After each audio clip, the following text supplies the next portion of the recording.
effort. Let's hope so. All right, Wisconsin, by the way, where the president is right now, it's in an absolutely wild housing market right now. There is a rush to scoop up homes in the Badger State, demand skyrocketing there, but with low inventory and high building costs, the median purchase price in northeastern Wisconsin has now soared to $192,500 through the first 4 months of 2021. This, according to the Wisconsin Realtors Association, who says that's a more than 37% increase from just 5 years ago. But if you broaden the aperture here, this is really a reflection of what the rest of the country is experiencing. The S&P Case-Shiller Index, which tracks home prices across 20 major cities, came out this morning, surging 14.9% annually in April. That's the biggest gain. You'd have to go back to December of 2005 to see a bigger one. If we're in a housing boom, we've got to ask, should we be preparing for a housing bust? To our floor show, one of the foremost experts on the mortgage market, Barry Habib, founder and CEO of MBS Highway, is here, along with star trader Scott Redler. Barry, Boston Fed President Ed Rosengren warned just yesterday that the economy cannot sustain another, sort of 2008-style real estate boom bust. Does it look like we're headed in that direction, albeit at a slightly different angle? Hey, Liz, it's great to see you.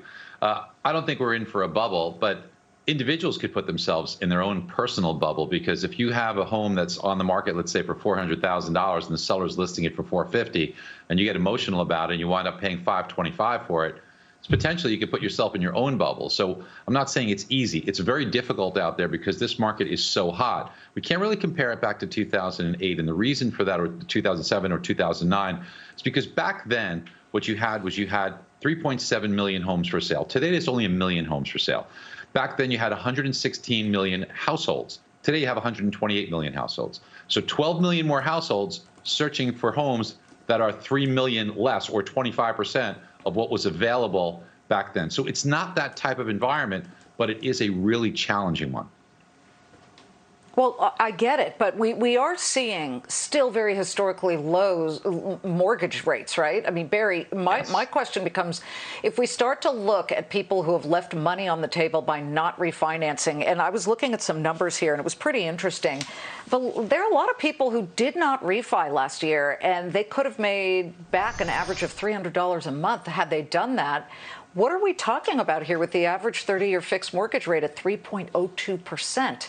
At some point, don't these things have to move when the Fed has to move?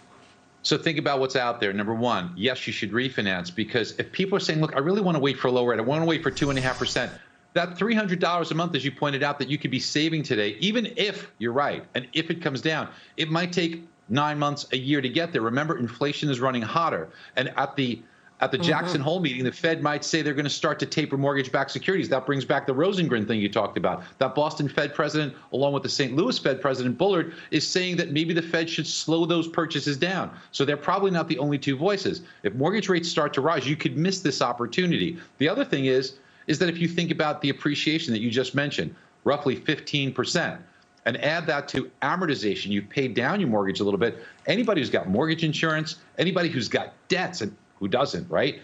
Think about pulling some cash out of your home, wipe out your debts, but then take that found money and don't blow it, pay and accelerate the payments on your mortgage, and save time. Let's bring in another voice, and that would be Scott Redler. Scott, how do you play what could be another several months or a couple of years of a very hot housing market, or some type of pullback? And that I guess would make sense if you start to see rates meaningfully rise. Well, I agree with a lot of what Gary said. With this not being the same time frame of 2007 and 2008, I just want to add to it.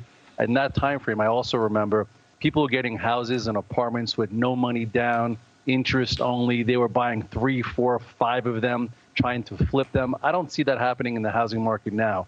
I think people have one home, and they're, some people moving out of the city, so it's creating a little bit more demand. So some pockets are increasing, and some are off their highs, like some major cities. So I don't think there's a bust coming in the housing market, nor were these packaged so it'll also get into the stock market. And most institutions now, they're making you put a lot of documents down. Then it was like no docs. Okay, you want to buy a house, no docs, interest only, you got it. Here's your fourth one, it doesn't matter. That's not happening now. That's why, the market didn't get affected that much by this pandemic either. So I think, if you could afford to trade up, okay, you might be able to sell your house and you get a bigger house, but just make sure you can handle your payments. So this way, if the market or the economy slows down, you're not all of a sudden with a higher payment you can't afford. As far as the stock market, you were asking me also what sector do I think, could give some alpha over the course of the next month or so that has a nice chart pattern, which is what I follow. I like the small caps. I think the small caps have been in this channel now for multiple months.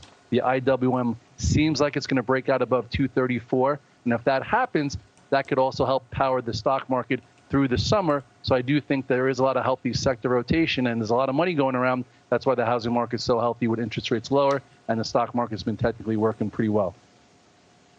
Yeah, for those of you who don't know, IWM reflects the Russell 2000, the small and mid caps. It's had a pretty good year, up about 63%.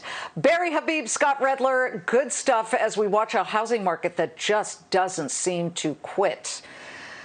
We sort of seen that movie before. And yes, Barry, I see the Rock of Ages poster. Barry was a producer of Rock of Ages on Broadway. I think I saw it 38 times. Thanks, guys. Good to see you. All right, workers racing around.